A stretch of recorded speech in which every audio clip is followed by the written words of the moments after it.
Hello everyone, welcome to Okul India के सबसे affordable learning platform में आप सभी लोगों का एक बार फिर से बहुत बहुत स्वागत है। हम लोग बात कर रहे हैं certificate physical and human geography bye GC Leong की, और इस बुक के चैप्टर 17 को हम लोगों ने स्टार्ट कर लिया है, जिसमें हम लोग सवाना और सूडान क्लाइमेट की बात कर रहे हैं। इसमें हम लोग ये देख चुके हैं अभी तक कि क्लाइमेट कहाँ कहाँ पर पाया जाता है, इसमें बारिश कितनी होती है, टेम्परेचर कितना रहता है, विंड्स का क्या रोल है, और हमने ये देखा कि कैसा वेजिटेशन पाया जाता है, एनिमल लाइफ कैसी है, और ह्यूमन लाइफ में भी हम लोग एक ट्राइब जो है, एक group of people that is Maasai tribe, जो ईस्ट अफ्रीका की ट्राइब है और वो पेस्टोरलिस्ट है, उनके बारे में पिछले लेक्चर में देख चुके हैं। आज हम लोग एक ट्राइब के बारे में और बात करेंगे और कुछ और भी इश्यूज़ हैं रिलेटेड टू दिस एरिया, उसके बारे में थोड़ा सा बात आज के लेक्चर में करेंगे। और आज के इस लेक्चर के साथ मोस्ट प्रोबेबली ये चैप्टर जो है कंप्लीट हो जाएगा और अगले लेक्चर से हम लोग अगला chapter that is chapter number 18 को स्टार्ट करेंगे। तो आइए चलिए देखते हैं आज हमें क्या चीज़ें पढ़नी है।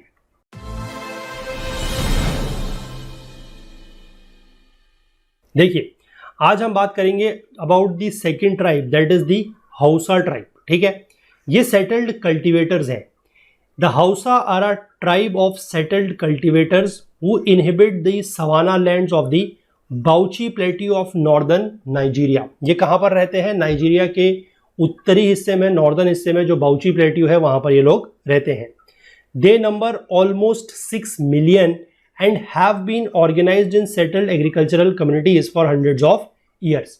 तो एक तो इनकी संख्या जो है बहुत ज़्यादा है। अगर पीछे हम मसाई ट्राइब से बात करें तो उनके कंपेरिजन में तो बहुत ज़्यादा है। 6 मिलियन यानी कि 60 लाख से ज़्यादा इनकी संख्या है, और ये पिछले कई 100 सालों से जो है एग्रीकल्चरल कम्युनिटीज़ की तरह रह रहे हैं। They are more advanced in their civilization and way of life than many of the other African Negroes. यानी कि बाकी जो अफ्रीकन नीग्रोज या अफ्रीकन ट्राइब्स हैं उनके मुकाबले इनका जो सिविलाइजेशन है, इनकी जो सभ्यता है वो थोड़ा सा ज़्यादा कैसी है? आधुनिक है, थोड़ा सा ज़्यादा एडवांस्ड है, और इनका जो वे ऑफ लाइफ है वो भी औरों के कंपेरिजन में थोड़ा सा एडवांस्ड है। ये जो हौसा है दे लिव इन टाउन और विलेजेस, यानी कि या तो ये शहरों में रहते हैं या गाँव में रहते हैं।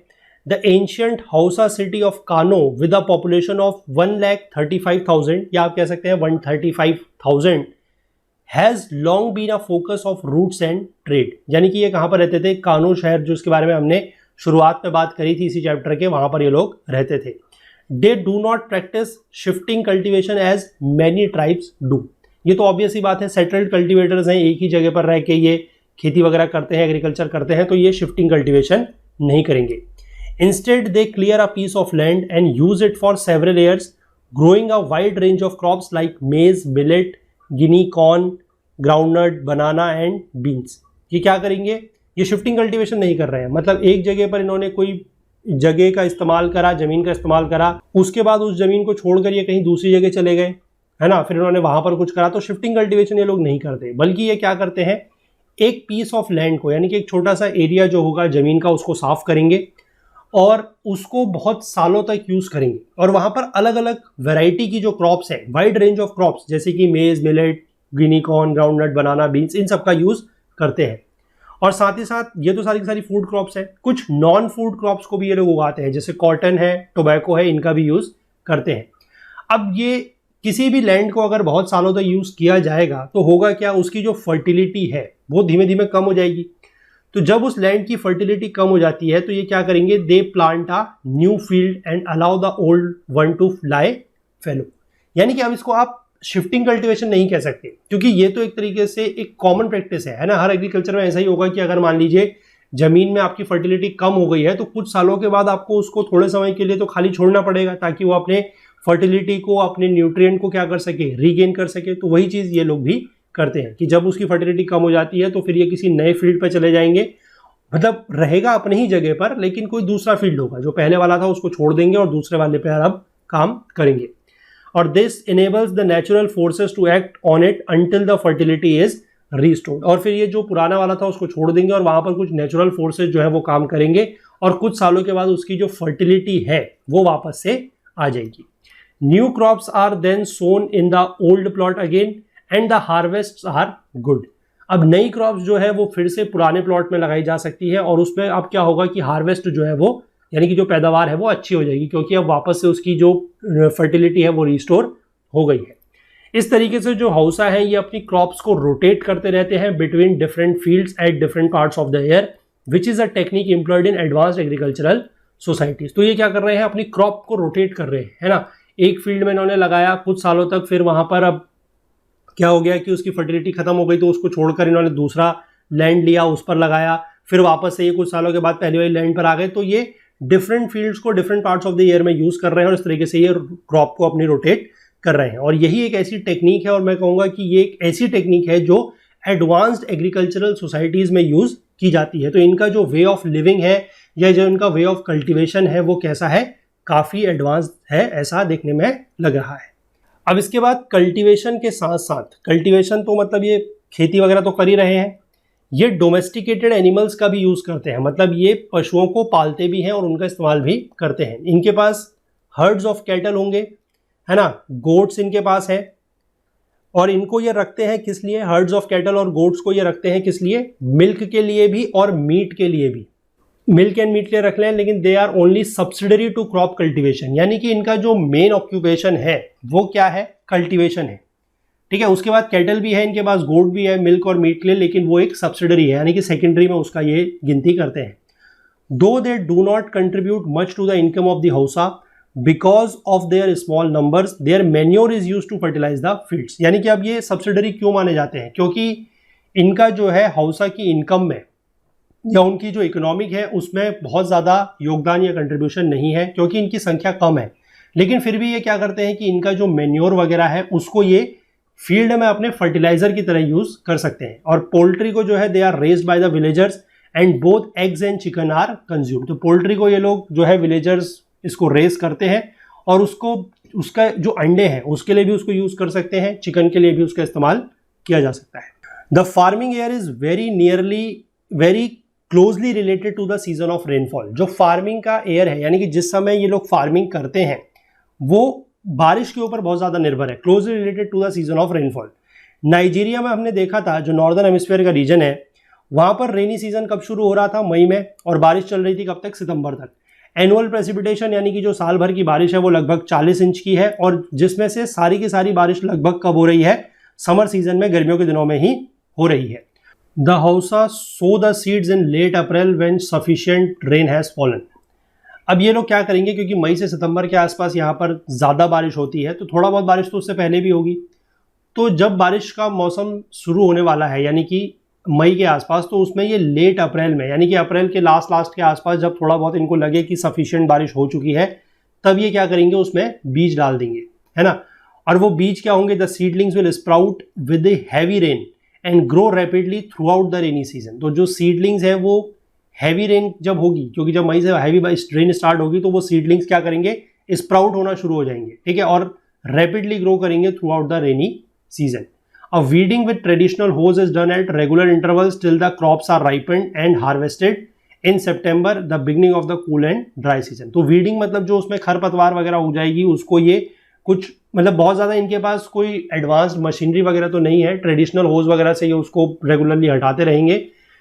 और जब क्रॉप राइप हो जाएगी, यानी कि जब फसल पक जाएगी और जब उसको हार्वेस्ट किया जाएगा सितंबर तक, जब बेसिकली कूल और ड्राई सीजन स्टार्ट हो रहा है, तब तक ये वीडिंग वगैरह जो है वो उनकी चलती रहेगी।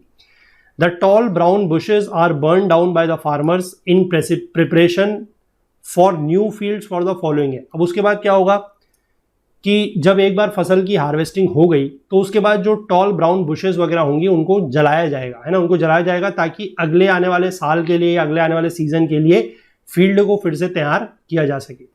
समटाइम्स फायर्स में B caused by the dry और डस्टी हैर्मेटन। आपको याद होगा, हमने हैर्मेटन नाम की एक विंड पढ़ी थी पिछले पार्ट में, तो कभी कभी उससे भी जो है आग इसमें लग जाती है, वो क्योंकि काफ़ी ज़्यादा ड्राई है, काफ़ी ज़्यादा डस्टी है, तो उसकी वजह से भी फायर लगती है। तो आई होप कि ये जो हौसा सेटलर है इनके बारे में आपको समझ में आ गया कि ये किस तरीके से कल्टीवेशन वगैरह करते हैं, क्या इनके मेथड्स वगैरह हैं, वो सब चीज़ें आई होप आपको समझ में आ गई होंगी। अब इसके बाद हम बात करेंगे problems, prospects and development of the savanna की। अब ये देखते हैं, there is little doubt that in years to come world population pressure and the need for greater food production will necessitate greater economic development of the savanna. यानी कि इस बात को लेकर डाउट या आशंका बहुत कम है, क्योंकि आगे आने वाले समय में क्या होगा कि वर्ल्ड का जो पॉपुलेशन है वो बढ़ती जाएगी, पॉपुलेशन बढ़ेगी तो उसकी जो ज़रूरतें हैं वो भी बढ़ेगी, है ना। और पॉपुलेशन की अगर ज़रूरतें बढ़ेगी तो हमें क्या, ग्रेटर फूड प्रोडक्शन की ज़रूरत पड़ेगी। तो उससे ज़्यादा हमें ज़रूरत क्या है कि उन सब चीज़ों को हम कहाँ से लाएंगे, जब हम सवाना के जो रीजन है उसका इकोनॉमिक डेवलपमेंट ज़्यादा कर पाएंगे, तब हमें ये सारी ज़रूरतें जो है हमारी पूरी होंगी। तो जो डेजर्ट्स और the freezing tundra form climatic barriers too formidable for large scale human intervention to take place. अब जो डेजर्ट्स हैं या फिर जो फ्रीजिंग टुंड्रा वाला रीजन है, वहाँ पर तो बेसिकली क्या है कि क्लाइमेट ऐसा नहीं है कि हम लार्ज स्केल में ह्यूमन इंटरवेंशन कर सके। मतलब हम अगर चाहें भी तो डेजर्ट में या जो टुंड्रा रीजन है वहाँ पर कुछ कर नहीं सकते इकोनॉमिक एक्टिविटी। क्यों? क्योंकि वहाँ का क्लाइमेट सपोर्ट नहीं करता।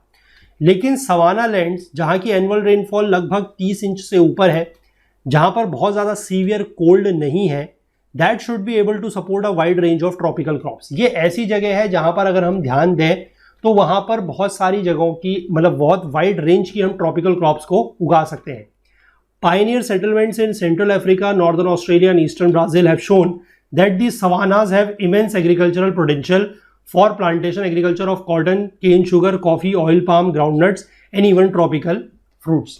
यानी कि central Africa, northern Australia, eastern Brazil में जो पायनियर सेटलमेंट हुए हैं, पायनियर सेटलमेंट मतलब जो सबसे पहली बार जो सेटलमेंट हुआ है, उन्होंने ये दिखाया है कि सवाना में क्या है, प्लांटेशन एग्रीकल्चर का बहुत बढ़िया स्कोप है, बहुत बढ़िया पोटेंशियल है। और यहाँ पर हम लोग कुछ ऐसी तरीके की क्रॉप्स जैसे कि cotton, sugar cane, coffee, oil palm, groundnut या फिर ट्रॉपिकल फ्रूट्स को भी बहुत अच्छे से उगा सकते हैं। अब ट्रॉपिकल क्वींसलैंड जो है, despite its scarcity of labour force, has been very successful in it attempts to develop its huge empty land. जो ट्रॉपिकल क्वींसलैंड है, यानी कि कहाँ है ये, ऑस्ट्रेलिया में। यहाँ पर इसने बोला है कि लेबर फोर्स वहाँ पर बहुत कम है ना, लेकिन फिर भी ये ह्यूज एम्प्टी लैंड को डेवलप करने में, मतलब जो इनकी बहुत बड़ी बड़ी खाली ज़मीन थी उसको भी ये डेवलप करने में क्या हुए हैं, उसका जो इन्होंने प्रयास करा है उसमें भी ये सफल हुए हैं। जो न्यूली इंडिपेंडेंट स्टेट है केनिया की या फिर Uganda, Tanzania, Malawi, have already taken to large scale production of cotton and sisal hemp. तो यहाँ पर जो है कॉटन और सीसल हेम्प, हेम्प बेसिकली एक तरीके की भांग होती है ना, तो सीसल हेम्प भी मतलब एक उसकी स्पीशीज़ है, तो वहाँ पर इसका लार्ज स्केल में प्रोडक्शन होने लगा है। अब ये जो दोनों की दोनों क्रॉप्स हैं ये सवाना कंडीशंस में बहुत बढ़िया उगती है। वेस्ट अफ्रीका की बात करें तो commercial cultivation of groundnut, oil palm and cocoa have been gradually extended to the savanna lands. यानी कि वेस्ट अफ्रीका में अगर हम बात करें तो ग्राउंडनट है या फिर ऑयल पाम है या कोकोआ है, इनकी जो कॉमर्शियल कल्टीवेशन है वो सवाना लैंड्स में भी अब होने लगी है और वहाँ तक भी पहुँच गई है।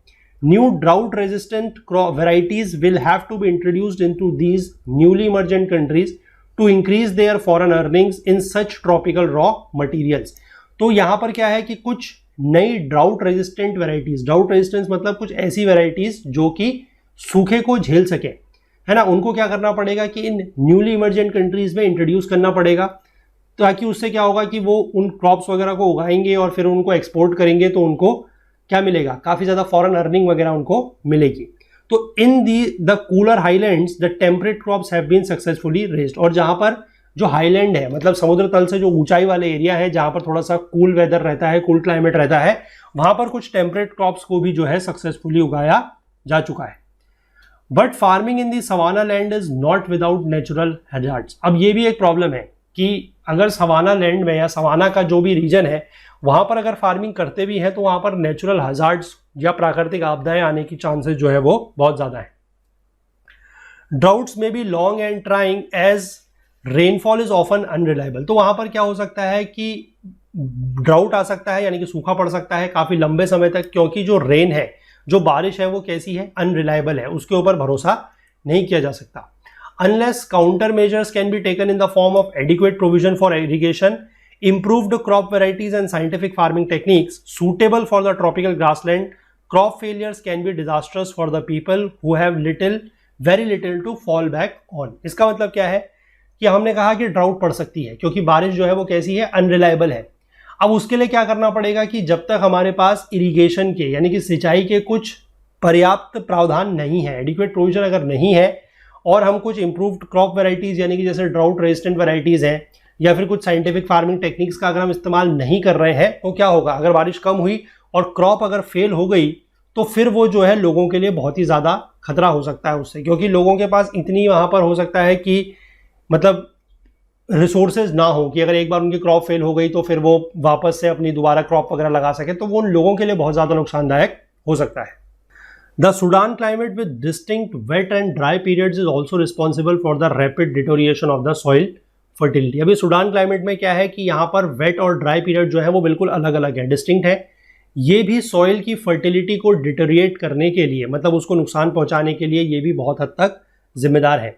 रेनी सीजन में क्या होगा कि टॉरेंशियल डाउनपोर हो रहा है, मतलब बहुत ज़्यादा बारिश पड़ रही है जिससे लीचिंग हो रही है, जिसमें ज़्यादातर जो प्लांट का न्यूट्रिएंट है जैसे कि नाइट्रेट, फॉस्फेट और पोटैश वो डिजॉल्व होके बह जाता है। ड्राई सीजन में क्या होगा कि इंटेंस हीटिंग हो रही है, मतलब बहुत ज़्यादा गर्मी पड़ रही है और इवेपोरेशन होगा, that dry up most of the water. तो उससे क्या है कि ज़्यादा से ज़्यादा जो मिट्टी का पानी है वो सूख जाएगा। Many savanna areas therefore have poor lateritic soil. तो इसलिए बहुत ज़्यादा जो सवाना का एरिया है वहाँ पर लेटराइटिक सॉइल पाई जाती है जो which is incapable of supporting good crops, जो कि गुड क्रॉप्स को सपोर्ट करने में असमर्थ है। Unless the soil is properly conserved through regular manuring, weeding and careful maintenance, crop yields are bound to decline. तो जब तक हम इस तरीके की क्रॉप को प्रॉपर, सॉइल को प्रॉपरली कंजर्व नहीं करते, हम उसमें रेगुलर उसकी मैन्योर वगैरह नहीं डालते हैं, उसमें वीडिंग वगैरह नहीं करते हैं और उसकी प्रॉपर केयरफुल तरीके से मेंटेनेंस नहीं करते हैं, तो जो हमारी फसलों की पैदावार होगी, जो क्रॉप की यील्ड होगी वो कम होगी ही होगी, क्योंकि धीमे धीमे उसमें से क्या हो रहा है, न्यूट्रिएंट जो है वो निकल रहे हैं। The savanna is said to be the natural cattle country and many of the native people are in fact herdsmen और पेस्टोरलिस्ट। तो सवाना को जो है नेचुरल कैटल कंट्री बोला जाता है और यहाँ के जो बहुत सारे नेटिव लोग हैं, यानी कि जो यहीं के लोग हैं, वो या तो हर्ड्समैन है या फिर पेस्टोरलिस्ट है। Cattle are kept in large numbers and fed on the tall grasses और द बुशेस। तो कैटल जो है वो बहुत ज़्यादा नंबर में रखी जाती हैं, बहुत ज़्यादा, हमने पीछे देखा भी मसाई ट्राइब वगैरह का, और अब वहाँ पर वो खाएंगी क्या, टॉल ग्रासेस और bushes. They provide the people with milk, blood and meat. हमने देखा कि ब्लड्स का भी यूज़ करते हैं, है ना, मिल्क भी मिलेगा, मीट भी मिलेगा। अनफॉर्चुनेटली जो नेटिव जेबू कैटल है they are bony and yield little meat और मिल्क। हमने बताया कि वो उससे से मिल्क जो है वो बहुत कम मिलता है ना, कितना बताया था हमने कि एक बार के मिल्किंग में लगभग 2 पॉइंट से ज़्यादा मिल्क नहीं मिलेगा। और साथ ही साथ इनको कुछ ट्रॉपिकल डिजीजेज भी होती हैं, जैसे एनगाना एक बीमारी है ना, या फिर स्लीपिंग सिकनेस जिसको बोलते हैं, जो सित्सी फ्लाई के द्वारा होती है। और उसके बाद the export of either beef और milk from the tropical grasslands is so far not important. और वहाँ पर क्योंकि इसमें से बीफ या मिल्क उतना ज़्यादा है ही नहीं कि हम उसको एक्सपोर्ट भी कर सके, तो इसलिए वो बहुत ज़्यादा ज़रूरी उसमें नहीं है, उनकी इकोनॉमिक एक्टिविटी का ये एक इंपॉर्टेंट हिस्सा नहीं है। It seems necessary to introduce temperate cattle such as English shorthorn Friesian, फ्राइजियन और Guernsey to cross with the tropical zebu, है ना। मतलब इस बात की ज़रूरत लगती है कि कुछ जो टेम्परेट कैटल की ब्रीड्स हैं उनको क्या किया जाए, उनको यहाँ पर इंट्रोड्यूस किया जाए, ताकि उनको जो यहाँ की जेबू कैटल है उसके साथ उसकी क्रॉस ब्रीडिंग की जाए। If cattle rearing is to be successful in savanna, अगर हम चाहते हैं कि सवाना में कैटल रियरिंग जो है वो सक्सेसफुल हो तो हमें ये क्रॉस ब्रीडिंग जो है वो करवानी पड़ेगी। In fact a start has already been made in tropical Queensland which has become Australia's largest cattle producing state. तो ये चीज़ जो है ऑस्ट्रेलिया के क्वींसलैंड में स्टार्ट हो भी गई है और वो जो है ऑस्ट्रेलिया का आज की डेट में लार्जेस्ट कैटल प्रोड्यूसिंग स्टेट बन चुका है।